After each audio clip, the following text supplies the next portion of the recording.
Let's go.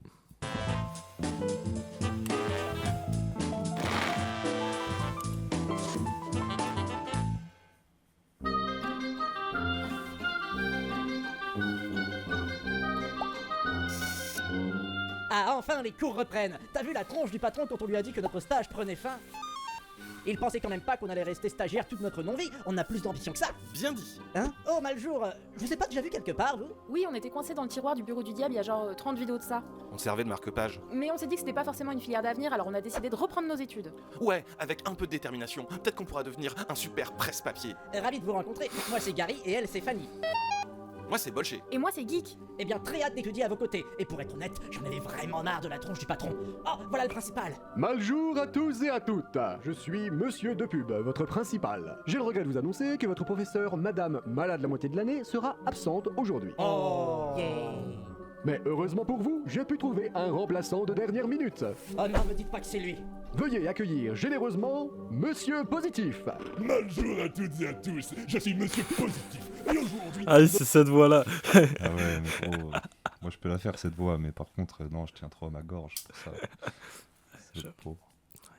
On parlait de l'école et à quel point c'est de la merde. Et misère. L'éducation nationale. Il s'agit d'un sujet qui nous concerne toutes et tous. En effet, tout le monde ou presque est passé par là à un moment ou à un autre de son existence. Il s'agit également, selon certains, du plus grand employeur de France, avec près d'1,2 million employés, sans compter les agents du supérieur, des millions d'étudiants et des parents d'élèves qui gravitent autour. Tout le monde est d'accord pour dire qu'il s'agit d'un sujet important. Après tout, c'est là-bas qu'est formé l'avenir de votre monde. Mais avant de nous pencher vers l'avenir, je vous propose un très rapide saut vers le passé afin de faire un petit historique de l'école en France. En France, pendant le Moyen-Âge, l'enseignement qui s'inspire des systèmes romains antiques est le plus souvent prodigué par des religieux, mais seulement pour les plus riches. Pour beaucoup, la seule source d'enseignement reste l'apprentissage d'un métier. Car contrairement à ce que France Gall a bien voulu faire croire, t'es qu'une mytho, France Gall, une grosse mytho, moi je te fais confiance. Charlemagne n'a pas inventé l'école, mais il a rendu la création d'écoles religieuses obligatoire dans les monastères et les cathédrales, l'alphabétisation de la population venant plutôt d'un désir de répandre le catholicisme que de réellement éduquer le peuple. L'éducation reste principalement réservée aux hommes, sauf pour quelques exceptions.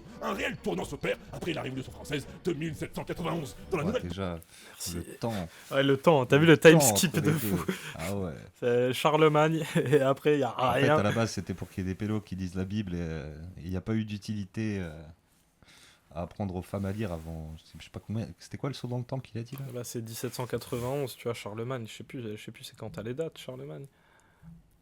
Ouais, ça fait combien d'années dans l'ignorance, tout ça?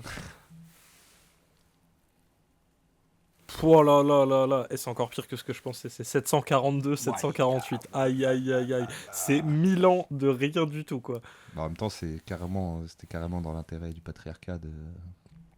Ah, mais c'est même pas... Ça veut dire que ouais, la seule solution pour que les femmes aient le droit d'aller à l'école, c'était que le peuple pète un câble, quoi, vraiment. Parce que ça serait jamais venu d'en haut, ce truc-là. C'est fou, 1000 ans où il se passe de rien du tout. C'est clair.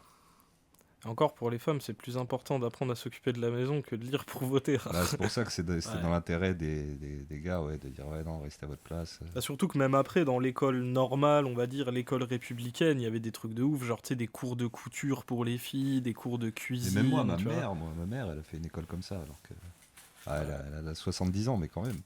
Puis il y avait aussi le prisme bourgeois, tu vois. À cette époque-là, le savoir, ça reste pour les riches. Hein. C'est pour les riches. Si Bah t'as ouais. pas d'argent, tu sais pas lire, tu vas te faire foutre, quoi. Mais même les riches, leurs filles, ils s'en branlent qu'elle. Ouais. Ça, de toute façon, les meufs dans l'histoire, c'est toujours, c'est vraiment la dernière roue du carrosse. Bah genre, ouais, vraiment. Déjà, l'éducation, c'est pas big, alors pour les meufs, c'est encore pire, quoi. Il y a tellement aujourd'hui encore de trucs. Ouais. C'est terrible. On n'y est toujours pas. On n'y est Non, toujours pas. c'est clair. Constitution, on promet la création d'une instruction publique gratuite, commune à tous les citoyens. À présent, il s'agit d'instruire la population, de perfectionner l'homme avec un grand H et de mettre à disposition de chacun les expériences et les erreurs des générations précédentes. L'instruction est définie comme un bien commun universel pour tous, quel que soit le sexe et l'âge. Nul ne peut donc être légitimement exclu, et celui-là qui a le moins de propriété privée semble même avoir un droit de plus participer à cette propriété commune.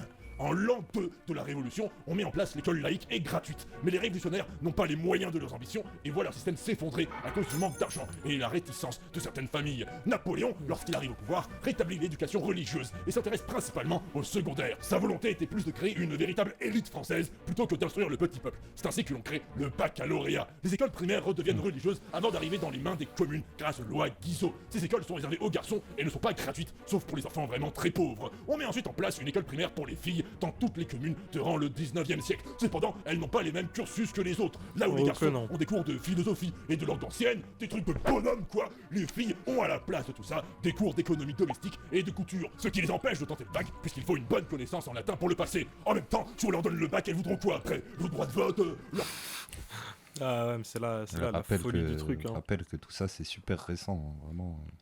Bah ouais, on parle de trucs d'il y a 200 ans, hein, tu vois, c'est genre... C'est où ça? Même le droit de vote, ça date de quand? À peu près. Je crois que c'est 1848, un truc comme ça, le début du droit de vote des femmes avec le suffrage universel, il me semble, c'est à peu près... Il va le dire, je crois. Ouais, sûrement. Mais ouais, putain, gros, c'est curse de fou. Ouais. leur propre compte en banque, faut pas déconner non plus, hein. Ça va jamais s'arrêter, c'est moi qui vous le dis. Tu l'as dit, Bouffi.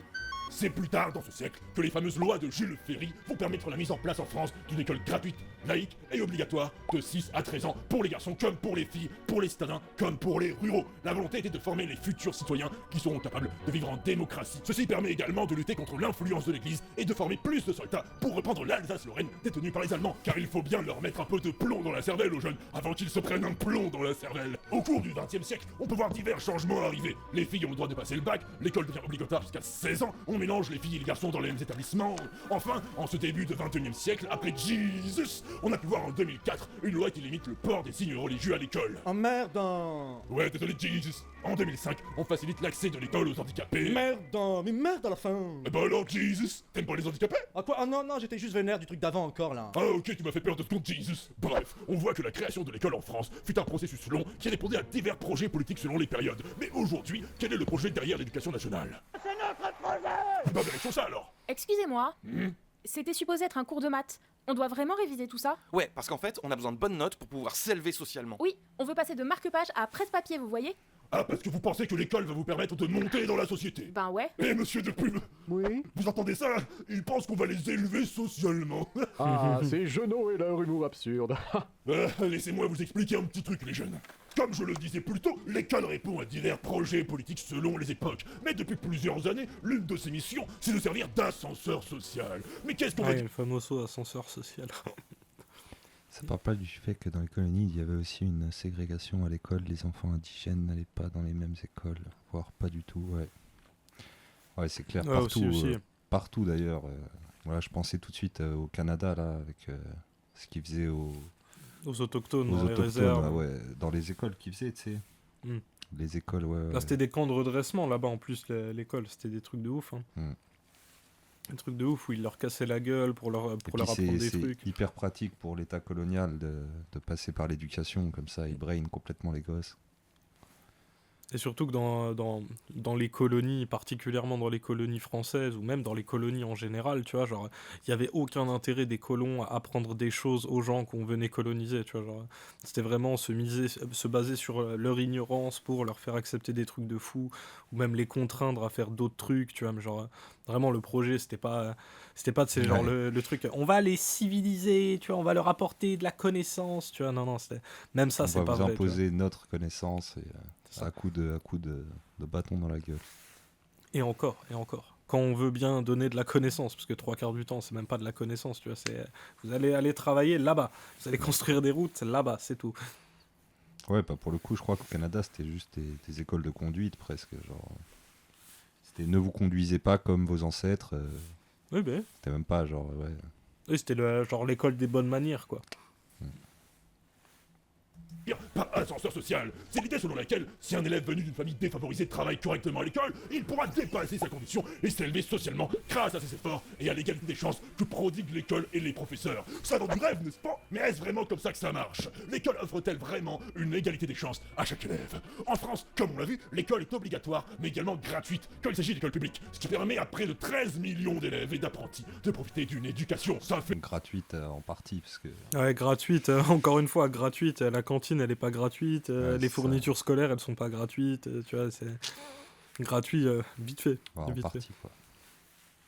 Bah ouais. Et puis, tu sais, il y a ce truc aussi dans le mythe de l'égalité, de l'école républicaine. Genre, on est tous pareils, on est tous au même niveau. Bah non, tu vois. Genre, t'as des gosses, ils vont à l'école, tu vois, ils ont un parent sur deux, ils ont beaucoup de frères et sœurs, c'est la demeure, tu vois. Genre, ah oui, tu sais, c'est Combien pas. il y a de gosses qui mangent pas, qui mangent qu'un repas, celui de la cantine. C'est clair. À l'heure du goûter, dans la cour de récré, tu vois très bien que l'égalité républicaine de l'école n'existe pas. Toi, t'as pas de goûter, il y en a, ils ont des pépitos, Ils des ont des bonbons BN. tous les matins. Bah ouais. Puis même ça, tu le vois même dans les trousses des élèves, tu vois. Il y en a, ils ont des stylos 4 couleurs, il y en a, ils ont un stylo. Tu vois. Ouais, c'est ça. Ouais. Et beaucoup de chances à égaliser, ouais. Ce qu'on remarque, c'est que la France a une proportion de diplômés de l'enseignement supérieur aux âges de pleine activité, c'est-à-dire entre 24 et 64 ans, très proche de la moyenne des pays de l'OCDE, c'est-à-dire 42%. La proportion des personnes diplômées, peu importe le sexe ou le niveau d'études, a tendance à augmenter à chaque génération. Aujourd'hui, 90% des jeunes obtiennent le bac, contre seulement 20% pour les personnes nées au début des années 50.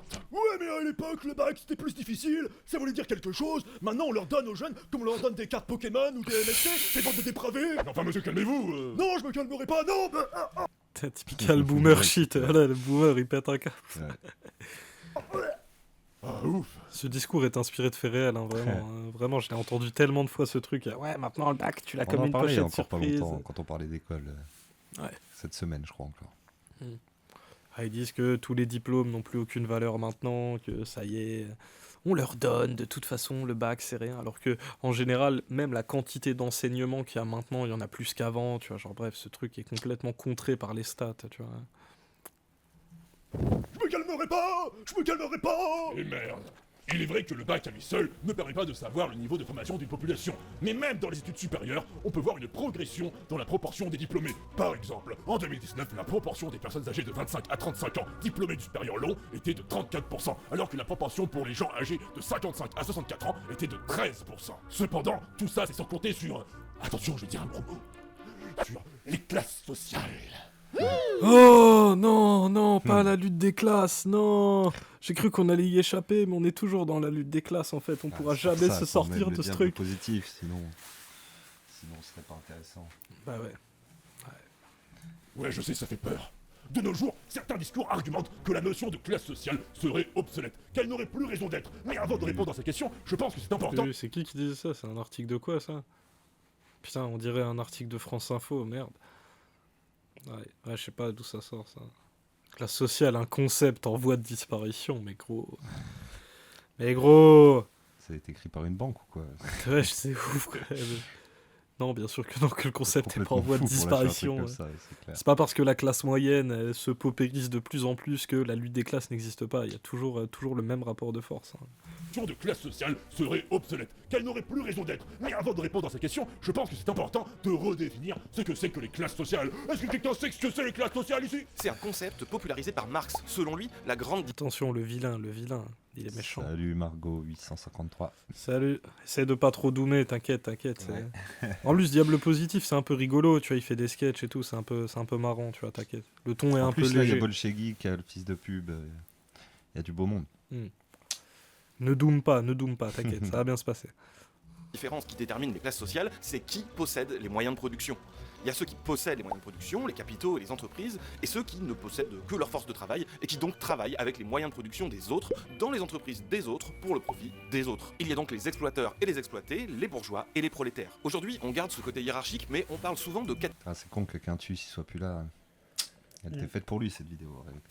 Bah après Quintus, s'il est là et qu'il revient, de toute façon il y a les replays et tout, t'inquiète, il pourra voir ça. Pas de galère. Ouais, salut, et oui, no dooming. Ouais, t'inquiète. Le dooming, on peut doomer un peu, mais bon, on essaye d'équilibrer des fois, voilà, contenu un peu plus léger, on doom un peu, après on rigole, après on doom, et après on rigole, tu vois. On essaie de pas rester sur du dooming à la fin du stream, sinon on va tous se flinguer, wesh. catégories socio-professionnelles différentes. La classe haute comprend les cadres supérieurs, les PDG, ceux qui prennent des grandes décisions et en prennent plein dans le portefeuille, la classe moyenne composée des professions intermédiaires, et la classe basse rassemblant les ouvriers, agriculteurs et autres employés exécutants. Même si une autre façon de catégoriser ces différentes classes de population peut se faire en se référant aux revenus de chacun. L'Observatoire des inégalités utilise ce découpage. Les classes aisées, les 20% aux revenus supérieurs. Les classes moyennes incluent ceux dont les revenus se situent entre les 30% les plus bas et les 20% les plus élevés. Et les classes populaires comprennent les 30% aux plus bas revenus. Et lorsqu'on voit les différences de salaire selon les catégories sociales en France, on constate bien que ces classes sociales existent réellement. Et il faut bien noter que plus les personnes sont aisées, moins le salaire est une part importante de leurs revenus. Donc ceux qui sont riches sont encore plus riches que ce tableau le laisse entendre. Cependant, une autre notion phare selon Marx est la notion de conscience de classe. Ce n'est plus la classe en soi, mais la classe pour soi, c'est-à-dire la prise de conscience collective des intérêts de classe. C'est le fait que tous les travailleurs et travailleuses, peu importe pour qui ils travaillent ou ce qu'ils font, ont conscience qu'ils sont dans le même bateau et ont des intérêts communs, des intérêts qu'ils ne partagent pas avec les classes sociales supérieures et vice-versa. Et force est de constater que c'est cette notion-là de conscience de classe prolétaire qui est plutôt mise à mal aujourd'hui. Alors que, selon certains, les classes dominantes, elles, ont tout à fait cette conscience de classe, ce qui leur permet de consolider leur position. Mais oui, ces discours sur les classes sociales, c'est totalement has-been, ça n'existe plus ce genre de choses. Tout le monde est d'accord, hein les gars? T'as la brochette d'empaffé, quoi. Ils sont tous d'accord. Hein. Non, il n'y a pas de lutte des classes. Non, c'est nous. On est tous ensemble. Il n'y a pas de classe. Les classes n'existent pas. Juste, ne regardez pas. On va pas vous payer. On va continuer de garder l'argent pour nous. Ne vous regroupez surtout pas. Non. Non, ne Les prenez pas syndicats, conscience de votre Un classe. truc de gauchiste, ça sert à rien du tout, les syndicats, surtout pas. Attention, non, ne remettez pas en contexte les choses. Hein, non. Ah ouais. On est tous pareils. On est une grande famille dans cette Non, le vrai entreprise. problème, d'ailleurs. c'est l'immigration, c'est ça le vrai problème. Tournez-vous plutôt vers là-bas. Le vrai problème, c'est l'assistanat. Attention. Ah oui. C'est pas le fait qu'on vous paye des clopinettes. Ah non. Pognon de dingue. Vous voyez, Bonne réponse, vous gagnez une image. Mais on est à la fac, on n'est pas noté avec des images. Non, moi je veux bien l'image, elle est jolie. Donc la promesse de l'école, c'est que si tu travailles assez dur, tu pourras changer de classe, t'élever socialement. Mais est-ce que c'est vraiment le cas? D'après l'INSEE, je cite, un enfant d'une famille parmi les 20% les plus aisés a en moyenne 3 fois plus de chances d'être parmi les 20% les plus aisés de sa génération qu'un enfant de famille modeste. Le chiffre change selon les sources, mais un enfant de cadre a entre 2 et 6 fois plus de chances de devenir cadre qu'un enfant d'ouvrier. D'après le rapport PISA de 2022, je cite, la France reste l'un des pays de l'OCDE où le lien entre le statut socio-économique des élèves et la performance qu'ils obtiennent au PISA est le plus fort. Un rapport de l'OCDE publié en 2019 assurait qu'il faudrait 6 générations pour qu'un descendant de famille très pauvre atteigne le revenu moyen en France, c'est-à-dire à peu près 180 piges. Ouais, faut pas être pressé. J'ai réussi. Après des années d'efforts, j'ai presque un revenu moyen. Ma vie commence enfin. Oh! il est mort comme il a vécu. Plus pauvre que la moyenne. On voit bien que peu importe dans quel sens on tourne la question, cette reproduction sociale, cet immobilisme des classes est quelque chose de bien réel et de bien ancré. Enfin, la reproduction sociale existe vraiment, c'est une régularité statistique qui perdure. Quand on est enfant d'ouvrier, on a 7 chances sur 10 de rester ouvrier ou employé, mais il ne faut pas négliger les 30% qui, eux, vont connaître une vraie promotion sociale. Donc ça ne veut pas dire déterminisme absolu, ça veut dire, oui, plus de chances de devenir ouvrier quand on est enfant d'ouvrier. Et inversement, si on est enfant de patron et autres, est-ce qu'on a des chances aussi, ou la malchance plutôt, de redescendre dans la pyramide sociale, j'ai envie de dire? Alors ça existe évidemment, c'est ce qu'on peut appeler le déclassement. Donc moi j'avais fait ma thèse et mon premier ouvrage sur le déclassement. C'est justement l'idée qu'on peut aussi glisser le long de l'échelle sociale quand les parents sont cadres. Ça reste une situation qui est statistiquement minoritaire. Donc on a effectivement 70% de chances quand on est enfant de cadre de devenir cadre ou cadre moyen. Mais alors l'école, qui est supposément là pour égaliser les chances et permettre à tous les enfants d'avoir... Ouais, bah, les dés sont pipés de fou malade, hein, c'est toujours pareil. Hein, parce que de toute façon, la classe bourgeoise possède les moyens de production, possède le patrimoine mobilier, possède des choses. En fait, ces possessions ne disparaissent pas, tu vois. Parce que quand tu éduques tes enfants, tu les éduques aussi là-dedans pour perpétuer ça, tu vois, ou pour continuer d'être là-dedans. Donc, c'est normal, il y a très peu de chances que ça se déclasse, tu vois. Par contre, pour les classes qui sont en dessous, pour monter, c'est l'enfer. Tout est verrouillé de partout. C'est le vrai parcours du combattant. Hein. La possibilité de s'élever socialement semble plutôt reproduire, voire accentuer les inégalités sociales. Mais où est-ce que ça foire du coup? Ah non, mais ça foire pas!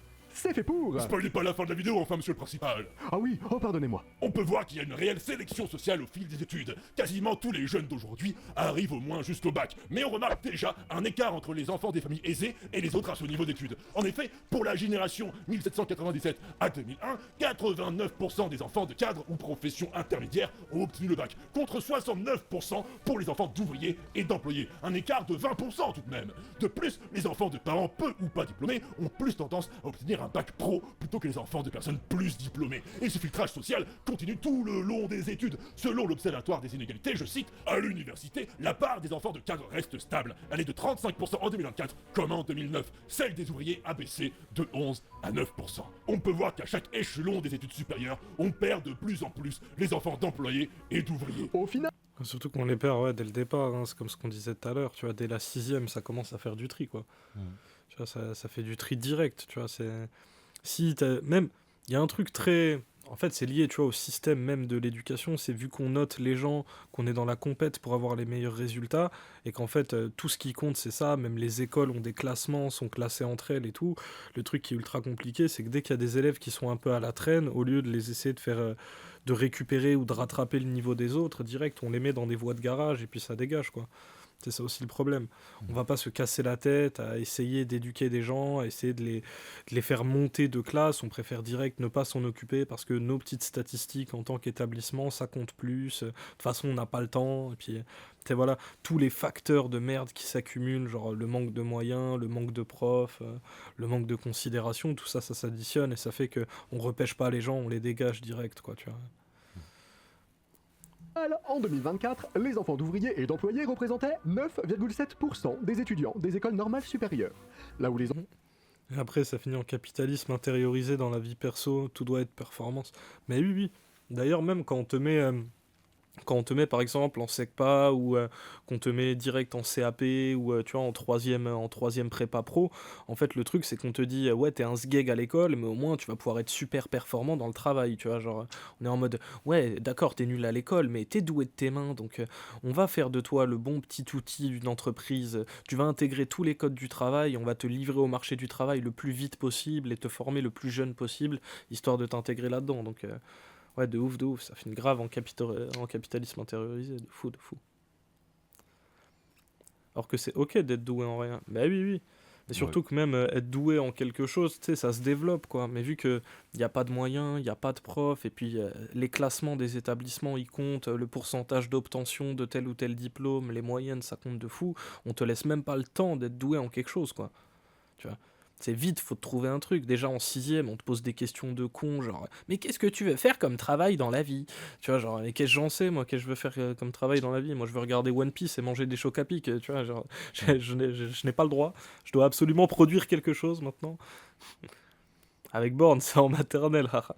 Mais surtout que, t'es premier degré, ce que tu dis en plus, c'est vrai, mais déjà en primaire, on te dit ça, hein. On te dit, ouais, qu'est-ce que tu voudras faire quand tu seras grand? Mais... ouais, on est toujours dans ce truc de faut vite que tu sois une main-d'œuvre corvéable à merci, peu importe, même si t'as du savoir légitime, genre tu sais, tu vas faire des études de lettres ou des études qu'on qualifie d'études intelligentes à côté des études professionnelles, là, même quand t'es là-dedans, on te dit très tôt, va falloir que tu trouves un travail, même si toi tu sais pas ce que c'est, tu vois, genre. Ouais, l'école, hein. enfants de cadre représentaient 64,9%. Et on peut constater que cet écart a tendance à se creuser avec le temps. En moyenne, sur la période 2021-2023, parmi les jeunes âgés de 25 à 29 ans, 67% des enfants de cadre de professions intermédiaires ou d'indépendants sont diplômés du supérieur, contre 36% des enfants d'ouvriers ou d'employés. Dans une thèse publiée fin 2021, portant sur les grandes écoles au XXe siècle, le champ des élites françaises, l'économiste Stéphane Benveniste indiquait que les chances d'intégrer l'un des établissements parmi les plus prisés en France, comme Sciences Po, l'ENS ou Polytechnique, sont multipliées par 83 si le père du candidat est diplômé d'une très grande école. De plus, Mais surtout que ça en plus, c'est tellement la baise, ça. Genre, il y en a plein, comment ils appellent ça? C'est la prépa, voilà. La prépa, c'est genre au lycée, on voit les gens à peu près les plus intelligents et puis on fait du tri. Eux, on vous prend et ça y est, direct, vous allez avoir des passerelles pour aller à Sciences Po ou aller dans d'autres trucs. Sinon, vous allez vous casser le cul à la fac publique. Tu vois, vous allez faire une fac où vous savez pas trop ce que vous voulez faire et puis démerdez-vous, quoi. Démerdez-vous. Donc, en fait, il y a du tri littéralement à tous les échelons. C'est l'enfer, quoi. C'est l'enfer de la sélection sociale tout le temps, quoi. Le truc des écoles de commerce qui sont finalement juste des trucs que tu payes pour avoir un diplôme en fait, mais...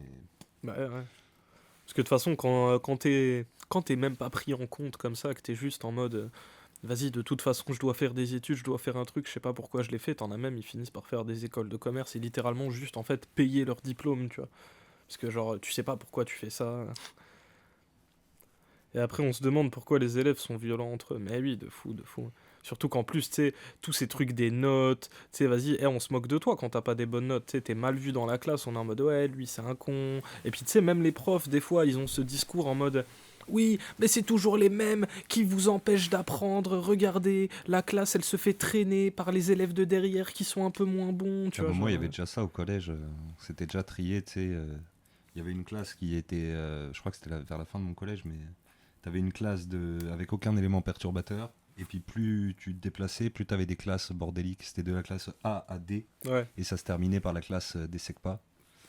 Parce que ça, en plus, ouais, c'est même pas du tri. Et après, ils te changeaient même plus de classe entre les années, quoi. Ça te laissait dans la classe des galères, ça te mettait dans la classe des bons élèves. Parce que ça, c'est pas du tri officiel où on te change de dispositif, mais on dit, ah, bon, il y a des élèves, ils ont pas un bon niveau, bah tu sais quoi, on va tous les mettre ensemble et on va s'en battre les couilles. Tu vois, genre, et puis tous les bons, on va les garder, comme ça on aura des bons résultats avec les bons et les moins bons selon nos critères de merde, ça dégage, quoi. Donc ouais, c'est cruel de fou, c'est cruel de fou. De toute façon, en plus, c'est vraiment genre toute la violence de la société et de la lutte de classe qu'il y a déjà dans la société, elle est là à l'école, tu vois. Elle est là à l'école, tu vois. Les fils de gosses de classe supérieure qui sont là, qui ont des 18/20 tout le temps, ils calculent pas ceux qui ont pas des bonnes notes et tout, tu vois, genre c'est...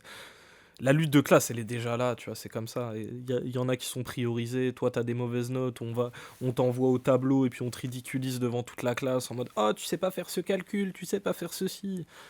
Ah ben, la violence institutionnelle, elle commence dès l'école. Hein. D'être accepté à l'Institut national du service public, anciennement l'ENA, est multiplié par 330 si le père de la personne a lui-même fait cette école. D'après une étude du sociologue Baptiste Coulmont, si tu as une particule dans ton nom de famille, tu sais Jean-Michel de La Fontaine, Marie-Elisabeth du Falafel, Aurélien de mes deux... Enfin, bon, je m'égare. Cela te donne 7 fois plus de chances d'entrer dans une grande école que quelqu'un qui a un nom normal. Et certaines de ces discriminations à l'entrée ont grandi avec le temps. Je cite, les jeunes natifs de Paris ont en fait encore plus de chances que les non-parisiens d'intégrer une grande école comme l'école normale supérieure Télécom Paris ou encore l'ESSEC, qu'il y a un siècle. 9 fois plus pour un Parisien né entre 1891 et 1915, contre 15 fois plus pour un Parisien né entre 1971 et 1995. Si ça vous intéresse, je vous conseille le documentaire Les bonnes conditions de Julie Gavras, qui suit des enfants de classe bourgeoise pendant près de 15 ans pour observer leur parcours. Dans tous les cas, je pense que vous comprenez le tableau. On ne forme pas des futurs citoyens dans nos écoles, on forme des futurs patrons et on forme leurs futurs employés. Comme le disait Elisabeth Borne quand elle était ministre de l'Éducation nationale, il faut se préparer très jeune, dès le départ, presque depuis la maternelle. De ouf, de ouf. Mais moi, la première fois qu'on m'a posé cette question, je crois que je devais être en primaire, et genre la réponse, elle choquait tout le monde. Moi, je disais, je voulais être voleur et livreur de pizza. Moi, je me souviens qu'avec mon pote, on disait, lui, il voulait être conducteur de limousine, et alors il pouvait trouver tout un tas d'arguments pour dire que c'était un super métier, ou éboueur, et pareil, il avait des bonnes strates, mais parce qu'on avait déjà capté à l'école primaire qu'on était dans la classe des nuls, de ceux qui arriveront à rien, quoi. Surtout que moi, ma strat, c'était en mode mais pourquoi voleur et pourquoi livreur de pizza? Moi, j'étais en mode livreur de pizza parce que je trouve ça cool. Spider-Man, il fait ça. Tu vois, donc ça a l'air cool. Et après, on me disait ouais, mais ça paye pas beaucoup quand même, livreur de pizza. Et je dis bah ouais, mais c'est là où je suis malin parce que s'il manque de l'argent, vu que je suis en même temps voleur, je pourrais voler pour être payé assez. Tu vois, genre, j'avais déjà intégré ce truc, genre en CM1, tu vois. C'est ça aussi que c'est ouf. C'est ouf. On te demande tout le temps. Mais ouais, on forme direct des employés et des patrons, et puis voilà, il y a les rapports de classe qui sont déjà là, hein. Les premiers de la classe, c'est eux qui seront les patrons, les derniers de la classe, c'est eux qui seront les employés, hein. À réfléchir de la façon dont on se projette dans un métier. Bonjour petite, alors tu vas faire quoi quand tu seras plus grande? J'aimerais bien être une princesse. Mais t'es une merde. Quoi? Mais t'es une merde, comment tu veux payer tes impôts avec ça? T'as fait quoi comme PIB en étant princesse? Mais il faut sortir ta tête du cul au bout d'un moment. Ah mais c'est quoi cette génération de merde? Comment nous on va payer des dividendes après nous, hein? T'as pensé aux dividendes, tenace? T'as pensé aux dividendes? Faut payer la dette. Et les 8000 milliards de dettes, t'as pensé à ça, hein? Avec tes rêves de merde, on s'en fout de tes rêves de gosse. Il faut que tu travailles. C'est important de travailler. Crève-toi le cul. Perds donc ta vie à la gagner. C'est tellement cruel de parler comme ça à tes enfants, genre. Ça, c'est des discours premier degré, hein. Et la croissance, alors, hein, ça produit que dalle comme valeur, princesse connasse. Ouais, on est vraiment là-dedans, quoi. L'animation est incroyable, hein, franchement, le taf qu'il y a. Ouais, de ouf, hein. Propre l'animation, ça doit coûter des budgets, hein. l'inégalité sociale, et même si une minorité d'enfants défavorisés arrive à devenir transclasse... Oh là là, mais encore des trans. Mais y'en a marre, ils sont partout. Arrêtez avec vos trucs de woke de merde. Mais transclasse, c'est juste passer d'une classe sociale à une autre. Faut arrêter de péter des plombs avec ça, hein. Après, vous allez péter des plombs sur quoi? Sur les voyages transatlantiques? Quoi? L'Atlantique est trans. Mais n'importe quoi. Mais les woke, ils vont beaucoup trop loin. Ouais, bon, j'en étais où, moi? Ah oui, même s'il arrive... J'avais vu ce truc là, c'était le même sur Insta, c'était un mec qui avait une tête choc-barre de ouf et c'était genre pauvre les homophobes quand ils doivent prendre les transports au lieu des 6 sports. Plein des trucs comme ça. Ça me fume toujours de rire. Quoi, les transfuges de classe, y'en a marre, ils sont partout. S'il vous plaît. Que certains enfants défavorisés arrivent à s'élever socialement et qu'il est possible également que des enfants de milieux privilégiés subissent un déclassement. On constate qu'il s'agit plus d'exceptions que d'un réel résultat d'une politique éducative. Mais à quoi c'est dû tout ça? Eh bien c'est très simple. Les enfants de riches sont tous super intelligents et beaux, et les enfants des pauvres sont tous moches et cons. Voilà, des questions? Alors en fait, je crois que vous dites des choses fausses. Non. Mais bon d'accord, si. En effet, les chiffres que l'on vient de voir dessinent les contours d'un... Alors ça aussi c'est précis, hein.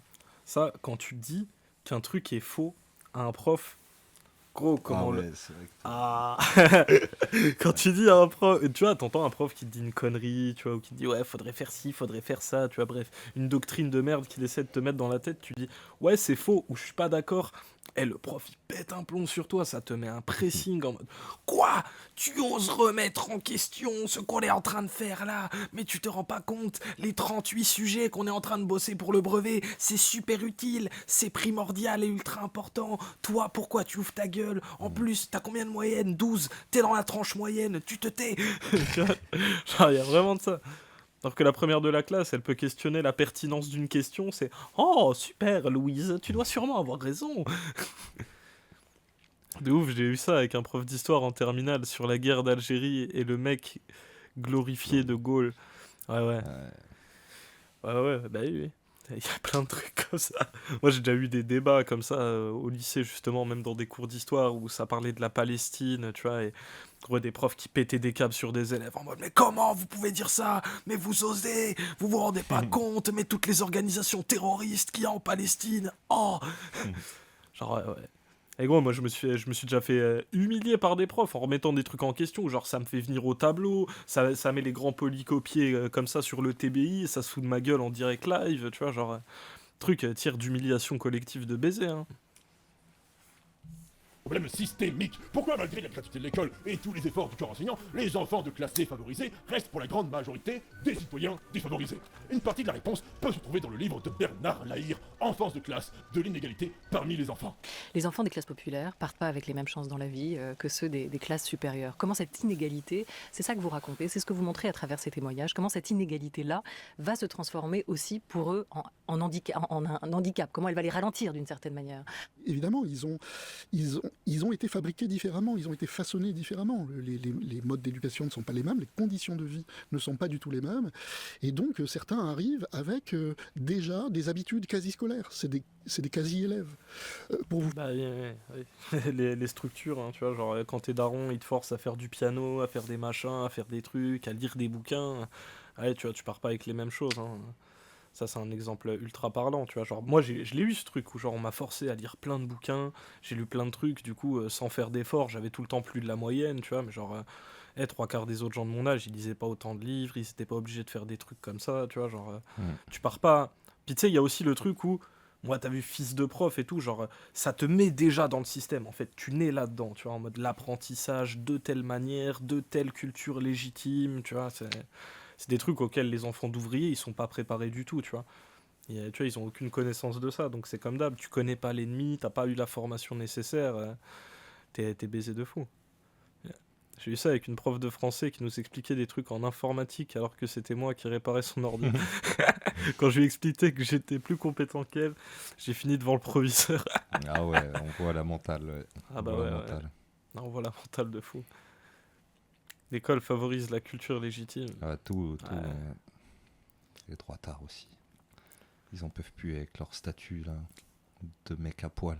Ah, et puis la culture légitime, de toute façon, c'est toujours la même culture qu'on valorise. C'est la culture qui va te permettre de devenir un entrepreneur dynamique, d'avoir un salaire, une femme, 3 enfants, acheter une maison, tu vois. Genre, c'est toujours, on veut te mettre dans un carcan, quoi, tu vois. Et tant que tu corresponds pas à ce carcan, on va te taper dessus, histoire que tu dévies pas, tu vois. C'est dommage ce genre de réaction, car la satisfaction pour un prof, normalement, c'est de voir l'élève grandir dans l'apprentissage. Bah ouais, c'est clair. Ouais. Mm. Ah, de ouf. C'est pas Naruto. Ah non, clairement, c'est pas Naruto. Ouais. Hein. Mais ça, gros, tu sais que j'ai une tête de ouf, Monsieur Hibou, sur Naruto et sur les shonen. C'est gros, tous les gens là qui sont en mode oui, l'esprit shonen, du self-made man, machin. Vous comprenez pas que c'est de gauche les shonen, gros. C'est l'acceptation de soi, c'est malgré tes lacunes, tu peux devenir quelqu'un de bien. Heureusement qu'il y a des sensei tolérants qui t'aident à arriver à un certain statut, tu vois. Genre, c'est pas comme l'école où, genre, frère, t'es livré à toi-même et tant que tu suces pas la culture légitime, on te fume, quoi. Allez, l'esprit shonen, c'est le déjà la communiste, mais les droitards, ils retiennent que ce De toute qu'ils façon, veulent. ils tu vois. savent pas parler de culture sans la caricaturer, les droitards à chaque fois. C'est vrai, c'est vrai. C'est vrai qu'on en revient toujours au On en même parlait truc, déjà en plus dans la vidéo sur le hussard là. Ouais. Avec ses photos, ses peintures de guerre napoléonienne et ses statues de je sais plus qui là, enfin bref. Fatigué un peu. Ouais, fatigue un peu. Fatigué un peu. La culture, c'est quand même beaucoup plus intéressant que ça. Bah ouais, et puis tu vois, tout ce truc de culture légitime, c'est fatigant, tu vois, parce que même pour les gosses, c'est pas intéressant, tu vois, c'est pas intéressant. T'es là, au forceps, tu fais rentrer toute la littérature classique française dans la gueule d'un gosse de 9-10 ans, tu vois, genre... Tu sais, tu peux... Après, ils font le tri, ouais. C'est pas mesuré, tu vois. Genre, moi, gros, je me souviens peut-être d'un bouquin sur 15 que j'ai lu à l'époque, tu vois. Pourtant, je les ai tous lus, les trucs de cons, les derniers des Mohicans, les Trois Mousquetaires, tu vois, tous les trucs comme ça, tu vois. Je m'en souviens pas, tu vois, ça m'a pas marqué. Je me souviens plus des trucs que j'ai choisis ou de certains trucs précis qui m'ont plus marqué parce que même. Ouais. Alors que la littérature classique, franchement, chaud entre les antisémites, les mascus et les racistes, mais de fou, de fou. De fou. Tu lis même des trucs sans les comprendre, t'es en mode ouais, d'accord. Moi, genre chez moi, il y avait des BD de ouf. Il y avait, tu sais, genre les Spirou avec le rayon noir, des Blackface, les Tintins au Congo et tout, tu vois. Genre, même dans la BD, il y avait des trucs de facho, de fou malade. Et après, ils deviennent adultes et ils veulent plus jamais lire de livres. Bah ouais, moi, je suis comme ça. Hein. Moi, je suis comme ça aussi. Je suis comme ça, gros. Mais moi, déjà, quand j'étais petit, j'ai déjà des difficultés. Moi, ça m'a traumatisé de fou. Et puis, vas-y, tu sais, je lisais des mangas et tout. Ça me disait, ouais, c'est pas de la lecture, c'est de la merde, c'est des conneries, ça ne mérite pas d'intérêt. Tu vois, genre, toujours vraiment le mépris de classe. Alors que la BD franco-belge, ça va. Tu vois, c'est à peu près accepté par la culture légitime, donc ça va. Mais les mangas, ah non, non, non, non. Non, non, non, il n'y a rien là-dedans, il n'y a rien pour toi, ce n'est pas intéressant. Tu dois lire un vrai livre, un gros pavé avec que du texte. Un livre qui m'a fait kiffer la littérature, c'est La Conjuration des imbéciles. Ah, je connais pas. Je connais pas, c'est très drôle. Bah écoute, attends, je vais regarder. La Conjuration des imbéciles, c'est qui a écrit ça? John Kennedy Toole.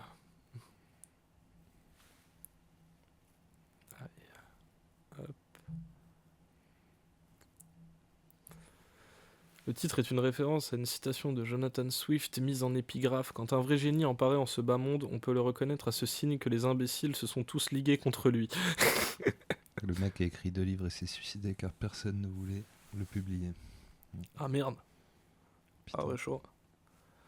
Il y a beaucoup ce truc aussi avec les artistes incompris qui se suicident. Ah, putain, t'as pas de chance. En même temps, frère, écrire un livre, essayer de faire un livre un peu de gauche aux États-Unis, compliqué quand même. Compliqué. Puis des trucs un peu comme ça, d'humour noir, ou tu sais, des trucs un peu de gauche cynique, c'est pas fou.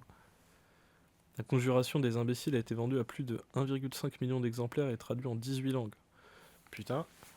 T'as la vache. Ah ouais, en plus, ça a pris un prix Pulitzer, d'accord. Ah ouais, c'est un big livre, quoi. Bah écoute, c'est quoi, je piraterai le e-book, jetterai un œil. Au final, sa mère a amené son livre chez un éditeur, et là, l'éditeur a compris la pépite qu'il avait entre les mains, donc le livre a été publié à sa mort. Putain, ouais, c'est trop triste. C'est triste de fou. De ouf. Ça, on lui donne l'heure, mais une fois qu'il est mort, quoi, tu vois. Wesh. C'est triste de ouf. Après, ça, c'est aussi super parlant sur le système, tu vois. Le système dans la culture, vu que de toute façon, on fait que la promotion de la culture légitime, il y a tellement de trucs qui trouvent pas de public. Et même des fois, genre, J'ai un exemple de fou de ça, c'est Nino Ferrer, le chanteur de variété, tu vois. Il fait des chansons un peu yéyé dans les années 60, ça fait un carton. Après, le mec pète un plomb et se dit, je suis vraiment un artiste. Du coup, il fait que des démarches artistiques de fou à chaque album. Les gens le calculent pas, lui donnent plus l'heure. Et au final, le mec, il finit par se buter, se mettre un coup de fusil dans la tête, tu vois. Plein de trucs comme ça, où genre, la culture légitime ou la culture qui vend, tu vois, genre, il y a toujours des choses qui sont plus priorisées que d'autres, et c'est jamais les trucs qui font avancer l'être humain, les choses qui tiennent vraiment les gens à cœur et tout, donc il y a aussi ces biais-là qui se reflètent aussi dans la culture, hein. Même les prix Goncourt, c'est un peu ça, hein, c'est compliqué, les bons livres prix Goncourt maintenant, c'est chaud de ouf, c'est chaud de ouf. Faut correspondre à certains codes, et si tu corresponds pas à ces codes-là, bah t'es foutu, quoi. Tu vois, Vernon Subutex, ça a pas gagné le prix Goncourt, par exemple, tu vois, alors que dans un monde normal, ça aurait dû, quoi. Alors là, C'est des livres de Virginie Despentes, une meuf basée de fou. Puis genre, ouais, ça gagne pas les Goncourt, ça devrait, on préfère donner ça à des racistes, quoi. C'est comme le Festival de Cannes, mais oui. ouais, Ouais, ouais, pareil. de toute façon, oui, c'est la culture légitime, tu vois. Puis, vu que tous les secteurs sont verrouillés par des corporations capitalistes, en vrai, ils veulent pas prendre de risques, hein. Ils veulent du Guillaume Musso, ils veulent de la merde, tu vois. Genre, on veut juste ça, des petits trucs à lire dans le train, pas trop prise de tête, hein. Tu vois, si tu veux des bons livres, des trucs intéressants, t'es obligé d'aller dans dans des maisons d'édition vraiment underground, tu vois, ou genre lire des livres de la fabrique, tu vois, vraiment devoir chercher dans des trucs vraiment obscurs, alors que normalement ça devrait pas être le cas, quoi. C'est pour ça aussi que la culture, faut jamais la laisser entre les mains des gens de droite, hein, parce que ils en font de la merde, hein, ils en font de la merde de ouf. Vous faire comprendre ça assez facilement. On sait très bien que c'est les enfants d'enseignants qui réussissent le mieux, bon, dans le système scolaire. Voilà, je prends la bastos, je prends la C'était balle. double prof, hein, pour le coup. Je prends la balle. Double prof, moins de diplôme encore, hein. Mohamed de Daron, ils ont bac plus 5, moi j'ai bac moins 1. Moi j'ai rage quitte en Même moi, j'ai terminale. mon bac pour dire. Ouais, comme quoi. Mais toi, t'as un bac pro. Toi, tu t'es fait Ah, ça y trier. est, il veut me délégitimer. Tu t'es fait trier. Moi, J'ai je eu me un suis pas bac fait ou pas trier. il veut tout de suite me rabaisser avec mon bac pro. Eh oui. Eh oui, bac pro, bac pro. Et surtout que moi, je détestais la culture légitime et je suis allé en littéraire, hein, tiens. J'ai vraiment pas eu de chance. Genre, je savais pas où j'avais mal, en fait. Ouais. Une nouvelle enquête qui vient de le rappeler, oui. Pourquoi d'ailleurs? Alors pourquoi? C'est aussi évident que ça. Quand on a papa et maman qui sont enseignants, ça veut dire que l'école, elle existe depuis la naissance. On est dans une famille où les parents parlent comme des enseignants, avec un type de vocabulaire, un type de structure de phrases, évidemment avec des goûts culturels particuliers. On fait attention à la télé, on regarde... la lecture est évidemment importante, on commence à apprendre à lire et à écrire un petit peu avant, voilà, de manière ludique, comme on dit. On donne des jeux pédagogiques, on peut comme ça multiplier les choses qui font qu'au bout d'un moment, même en termes de rapport à l'autorité d'ailleurs, dans les manières dont on s'adresse aux enfants, dont on négocie les règles, dont on profite des jeux pour les habituer à tenir compte des règles et d'intérioriser les consignes par eux-mêmes pour être autonomes, comme on dit. Tout ça, ça prépare les enfants à bien se comporter à l'école. C'est très bête, mais dès l'école maternelle, il y a des gamins qui arrivent, si l'enseignante dit on va parler de ceci ou de cela, la semaine d'après, ils arrivent avec des livres, parce qu'il y a déjà des livres à la maison sur ces sujets-là. Ou bien ils parlent d'un pays étranger et ils sont déjà allés, ou les parents sont déjà allés. Vous l'aurez compris, Ah, mais ça, moi, je l'avais déjà vu. Genre, je me souviens en CP, Qu'est-ce c'était qui trop est ça. égal quand tout est inégal, en fait, finalement. Bah ouais. T'es fou, moi en CP, je savais déjà lire. Je savais déjà lire. Les gens, ils étaient en mode, oh, c'est trop la galère, ouais, la lecture, machin. Moi, j'étais en mode, ok, d'accord.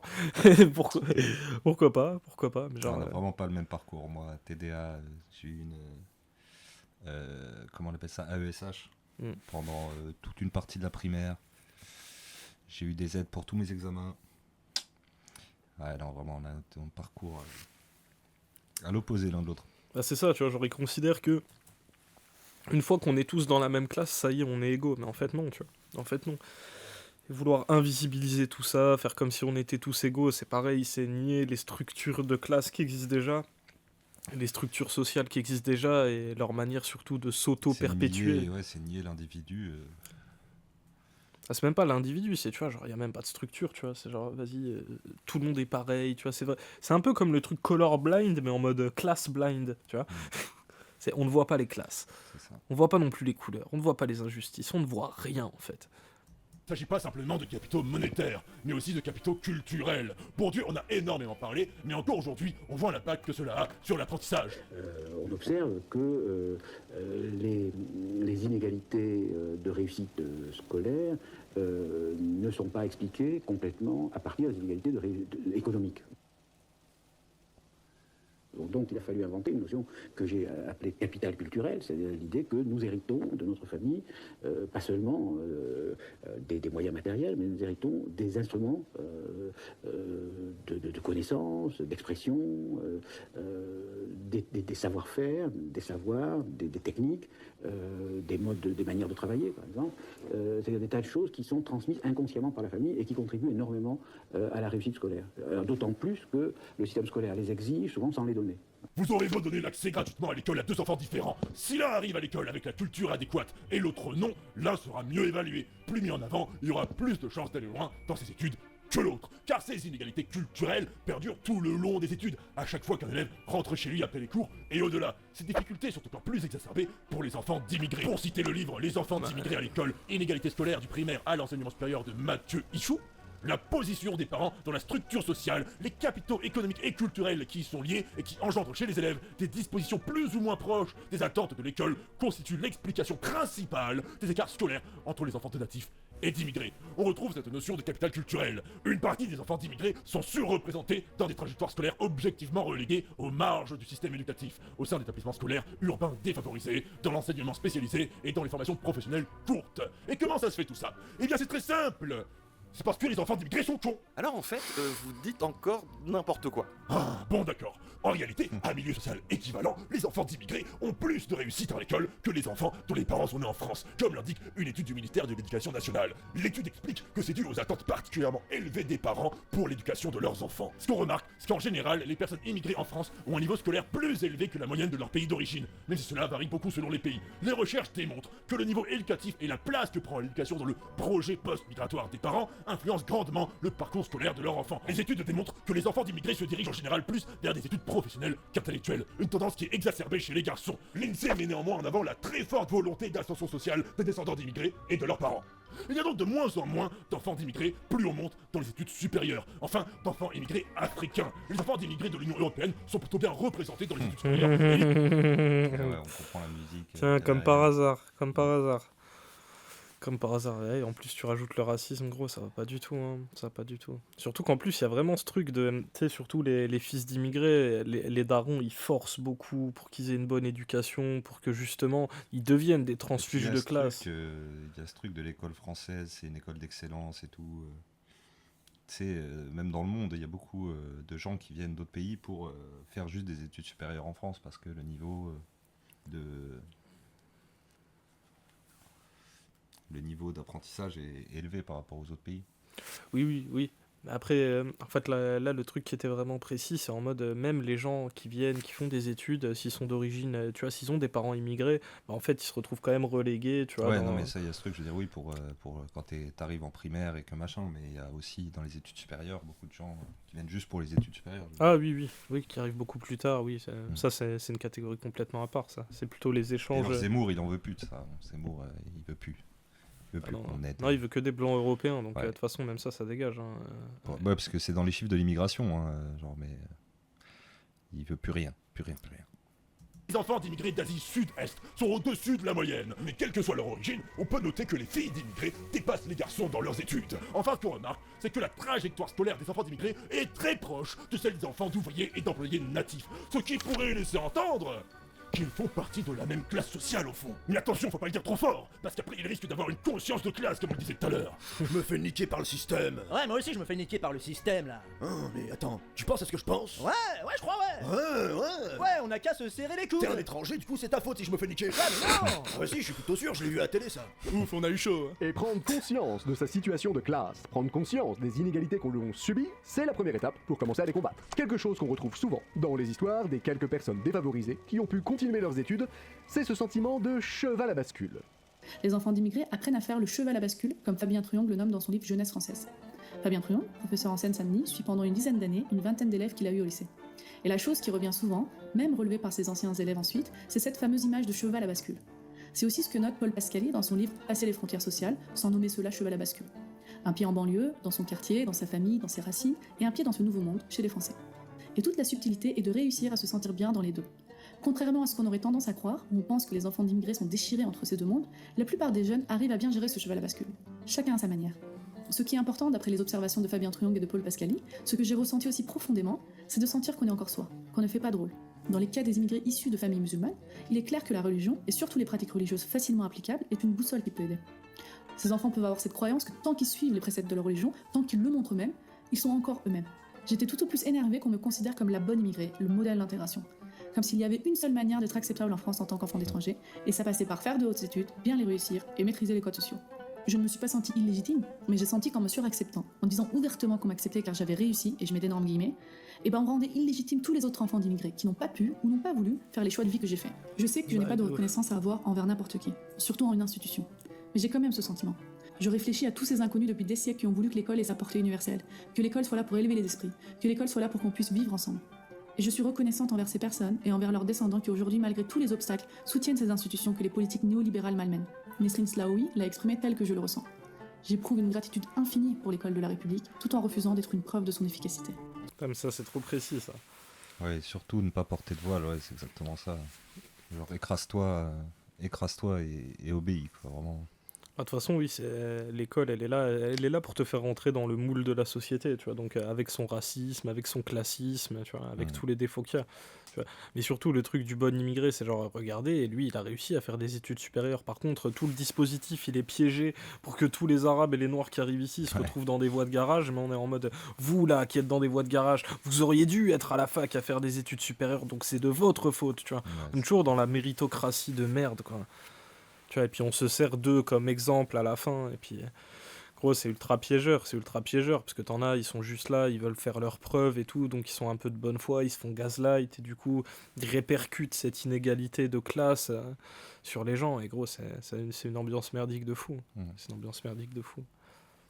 Cette distinction entre les bons et les mauvais immigrés, les bons et les mauvais pauvres, se retrouve directement par l'existence de bonnes ou de mauvaises écoles. À partir d'enquêtes successives du PISA, Fendi et Charmillo ont proposé un tableau qui permet de voir l'évolution des scores de compréhension de l'écrit entre élèves de différents établissements. On peut voir que la différence de niveau entre les bons et les mauvais établissements se creuse de façon significative entre 2000 et 2012. On voit également que l'écart... C'est facile ça, c'est facile de dire les bons et les mauvais établissements, surtout quand on fait des ZEP. Tu vois, on fait carrément un établissement où on va mettre que des nuls. On va dire cet établissement c'est l'établissement des nuls, et après on fait des classements entre établissements, on dit ouais mais celui-là il est bien, mais celui-là il est pas bien, mais en même temps vous faites tellement de tri qu'il y a littéralement des établissements pour les nuls, donc tu vois, c'est ça aussi le problème. Qu'est-ce que tu veux ressortir de statistiques comme ça, quoi? Socio-économique des élèves augmente aussi. Par exemple, la création des ZEP, initiée en 81, maintenant appelée REP, fut une initiative sans doute pleine de bonnes intentions, mais qui, selon les études du CNESCO, aggraverait plus qu'autre chose les inégalités. Malgré les moyens déployés dans ces établissements, qui concernent quand même beaucoup de monde, puisqu'en 2016, un élève sur 5 était en zone d'éducation prioritaire, on remarque une réelle ségrégation subie par ces écoles, alors que le dispositif était censé atténuer les ségrégations. En effet, comme le note le rapport du CNESCO, les établissements d'éducation prioritaire subissent un réel effet d'étiquetage. Ces établissements sont contournés par les familles qui en ont les moyens, et les élèves qui y sont stigmatisés. Je me posais la question, où sont les parents médecins, où sont les parents pharmaciens, où sont les parents directeurs, mais nous on n'est que des gens, des ouvriers. Où est partie notre société? Et quand j'ai travaillé à l'hôpital, j'ai demandé, où sont... Il m'a dit, mais tu plaisantes, moi je ne mets pas mes enfants dans le public parce qu'il y a mauvaise fréquentation. Moi, mes enfants, je les mets dans le privé. Je dis, ah bon? Ben oui, hein, tu les riches, on met les enfants dans le privé. Et ça m'a étonné, ça m'a ouvert les yeux. Et j'ai dit, l'école publique en France, c'est pour les pauvres. Donc en essayant de donner plus d'égalité de chance aux élèves... De toute façon, vu que les riches, ils ont les moyens, ils peuvent créer des clubs de riches, hein, tu vois. Ouais, c'est ce qu'on disait un petit peu au début, ouais, c'est vraiment... Tout est organisé pour laisser les pauvres à la niche et refiler l'entreprise de papa à fiston, quoi, vraiment. Ouais, parce que même dans l'école publique, c'est vrai qu'on parle pas tant que ça des écoles privées. C'est pour ça que c'est énervant quand on parle de droit d'héritage, là, tu sais, genre il faudrait plus de droit d'héritage, je sais pas quoi. Déjà qu'on part d'un truc hyper inégal, ouais, c'est jamais assez, quoi.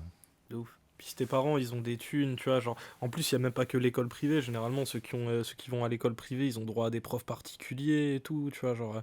Il y a plus de traitement de faveur encore, des trucs où tu vois, des gens juste qui sont de la classe moyenne ou de classe un peu plus basse, tu vois, ils ont pas du tout accès à ça, tu vois, ils sont juste livrés à eux-mêmes et démerdez-vous, tu vois, et pour peu que tu sois en REP ou en ZEP, laisse tomber, hein, laisse tomber. En ZEP ou en REP, les profs, c'est des flics, c'est des flics. Tu sais, genre, tu rentres à l'entrée du collège, ça te demande ton carnet de correspondance comme si c'était une carte d'identité, tu vois, c'est contrôle de keuf, il y a un crayon qui disparaît dans la salle, on ferme toutes les portes, videz vos trousses, videz vos sacs, on va faire venir la police, tu vois, c'est une drôle d'ambiance aussi, hein, les ZEP et les REP, hein, c'est fou. Ségrégés, on les a ségrégés encore plus. L'efficacité à la française. Et tu sais quoi, mon pote? On va t'aider. Ah bah ça c'est gentil, ouais. On va t'aider parce que tu pues vraiment la merde. Merci. Et tout le monde, regardez! Faites quoi? Vous voyez ce mec-là? On va l'aider parce qu'il pue la merde. Ok. Allez, qui veut lui faire un câlin? Non, il pue la merde. Ah ouais, zut. Et ce genre de panique entre les bonnes et les mauvaises écoles, entre guillemets, entre le privé et le public, ne semble pas réellement avoir de fondement. Pour essayer de mettre en perspective le cas particulier de cette ZEP du quartier de la Porte de Vanves, qu'on essayait tous de contourner à l'époque, j'ai contacté un sociologue qui travaille depuis des années sur les logiques d'évitement scolaire et la ségrégation urbaine. Il s'appelle Marco Oberti. On a repéré sur des enquêtes précises des écoles et le collège du secteur où il n'y avait pas de problème, qui étaient moyen mélangés, au sens où il y avait un peu toutes les catégories sociales, qui ne sont pas des établissements très stigmatisés.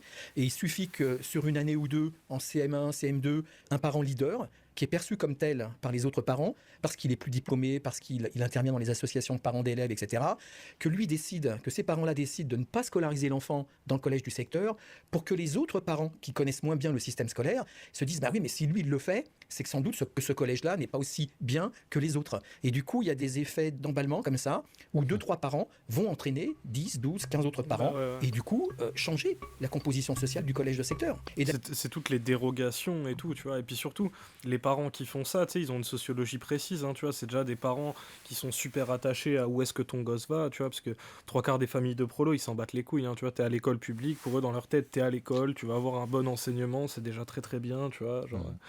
Il n'y a que les profs complètement fous, là, tu sais, les délégués de parents d'élèves qui portent des petits costumes, tu vois, qui font les goûters pour tout le monde en disant oui, moi je... Tu sais, c'est un peu l'or américain, tu vois, en mode, tu sais, mère de famille ou père de famille trop impliqué, en mode moi, mon enfant a le droit au meilleur et je payerai pour ça, tu vois, genre, trop bizarre, mais du coup, eux, c'est encore pire parce qu'ils regardent carrément les résultats des classements des établissements et après ils placent leurs gosses selon les classements des établissements. Ils sont même pas en mode juste on esquive les reps, c'est juste un établissement qui a pas un score suffisant de réussite au bac, ça dégage quoi. On va faire signer une dérogation pour aller dans un truc mieux. Ou carrément te payer une école privée quoi. Ouais. D'ailleurs, c'est ce que montrent les études. Pour les enfants de classe supérieure, être dans des établissements un peu moins élitistes, ça change à la marge la trajectoire scolaire des enfants.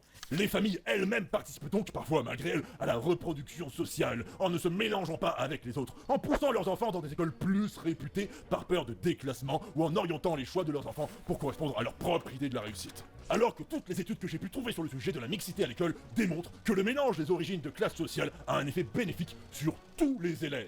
Les études montrent que la mixité a un effet plus important pour les enfants défavorisés. D'après le Conseil scientifique de l'éducation nationale, cela améliore leur bien-être social, leur sentiment de sécurité et leur estime de soi. De plus, il a été démontré qu'un mélange raisonnable de bons et de mauvais élèves, entre guillemets, ne freine pas l'apprentissage des élèves déjà bons. Je cite l'étude. Les collégiens scolarisés dans un établissement plus mixte que les autres n'ont pas vu leurs résultats évoluer. Ils sont comparables, constate la note. Les résultats au contrôle continu et aux tests en français, en mathématiques, n'ont pas montré d'effets positifs ou négatifs d'une plus grande mixité, et ce, quel que soit le milieu social de l'élève. Une meilleure mixité serait donc un bon moyen pour aider au bien-être des élèves, mais ce n'est pas non plus la solution pour rayer les inégalités de la carte. Oh, on a eu chaud. Réduire les effectifs d'élèves dans une classe mettrait également en danger leur enseignement. Mais c'est pas l'inverse normalement?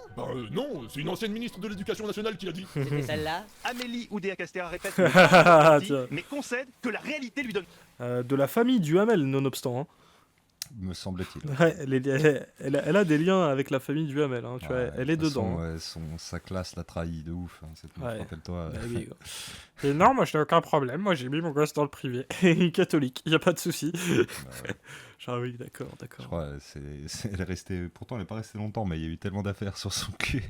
Ah non, mais c'était chaud. Tu mets en ministre de l'éducation, du service public, une meuf comme ça, tu vois. C'est catastrophe. C'est comme maintenant le patron, un ex-patron de Carrefour ou de Super U, je crois, qui est maintenant ministre et tout, tu vois. C'est en mode wesh, l'odeur, quoi. L'odeur. Ouais. Ah bah ouais, bah doivent avoir raison du coup, ouais. Ah ouais. La majorité des études portant sur le sujet démontrent que les effets d'une taille de classe réduite sont globalement positifs, non seulement à court terme, mais également à long terme, même si les effets sont le plus visibles en primaire et semblent se réduire jusqu'au lycée. Une pratique plus axée sur la coopération plutôt que sur la constante compétition entre les élèves se révèle également être un bon outil pour diminuer les inégalités selon... Sans déconner, privilégier la coopération à la compétition, c'est bénéfique. Spoiler. C'est genre gros... Ouais, on est vraiment tellement chez les fous que rien que ça, tu vois, genre... juste un truc simple comme ça, juste changer un petit peu le paradigme, tu vois. Rien que ça ferait la diff de fou malade, quoi. Au lieu de faire la guerre, là, on se fait la guerre entre nous. Jean-Paul Delahaye, ancien directeur général de l'enseignement scolaire. On sait par exemple qu'une des pratiques fondées sur la coopération entre les élèves, la coopération entre les adultes, la coopération entre les adultes et les élèves, sont des pratiques beaucoup plus efficaces que d'autres pour faire réussir tous les élèves. J'étais ce matin dans un collège Roux, dans le 19e arrondissement, collège en éducation prioritaire, très difficile, qui obtient des résultats extraordinaires, notamment parce que les enseignants différencient leur approche pédagogique et utilisent dans une classe cette approche coopérative où les élèves travaillent par petits groupes, formés de façon aléatoire, ce qui fait que dans les groupes, il y a des élèves qui sont plutôt performants et d'autres qui sont moins performants. Et on a vu travailler ces élèves ensemble, échanger, s'aider, et on a vu le profit que peuvent en tirer tous les élèves. Parce qu'évidemment, il faut rassurer les parents de l'élève qui réussit bien. Si dans une approche coopérative, il passe son temps à expliquer aux autres, est-ce qu'il ne va pas perdre son temps? Pas du tout. Il ne perd pas son temps parce qu'en expliquant aux autres, il intègre beaucoup plus les connaissances que s'il écoutait le professeur ou s'il avait fait simplement son exercice. Il aurait eu une très bonne note. Mais en plus, parce qu'il va devoir expliquer à ses copines et à ses copains, il va falloir qu'il fasse un travail intellectuel d'une toute autre ampleur et donc il va mieux fixer les apprentissages en lui. Ce faisant, il va utiliser un langage que les autres élèves vont davantage comprendre, le tutorat entre pairs. Ça crée aussi cette pédagogie coopérative, cette coopération que l'on installe au sein des élèves. Ça crée un esprit qui fait que, je pense, nous sommes aussi en train de former des citoyens.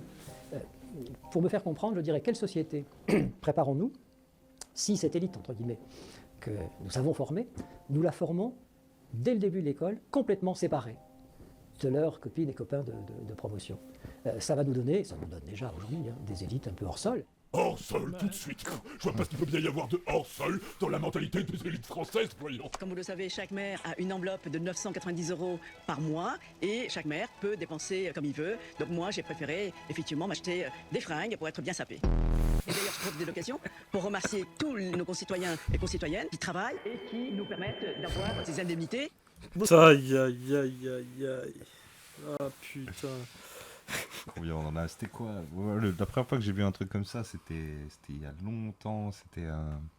C'était quelqu'un des Républicains qui disait moi je prends le bus, je prends le métro. Ouais, c'était cette histoire-là, ça devait être vers 2015. C'était je prends le métro, on lui paye le pass Navigo, on lui paye même bien plus que ça, tu vois. C'est genre, oui. Mais c'est vrai que c'est important aussi, tu vois, parce que vu qu'on est là justement à former les futures élites de demain de manière complètement séparée d'à peu près la moitié de la classe, bah forcément tu crées un petit groupe de gens qui dès l'école sont complètement déconnectés des autres, tu vois. Donc une fois qu'ils arrivent à des postes de responsabilité, bah ils mènent aussi des politiques de gens déconnectés, il n'y a pas de miracle. L'éducation, c'est comme ça. Alors que si tu favorises l'interaction, le collectif, tu comprends que chacun a des forces, chacun a des faiblesses, et qu'en fait, bah, on peut s'unir, en fait, tu vois. On peut s'unir et puis on peut se compléter, tu vois. Genre, il y a plein de choses, justement, qui sont utiles en termes de pédagogie et justement de tutorat entre élèves, quoi. C'est intéressant. Tu peux pas juste être dans...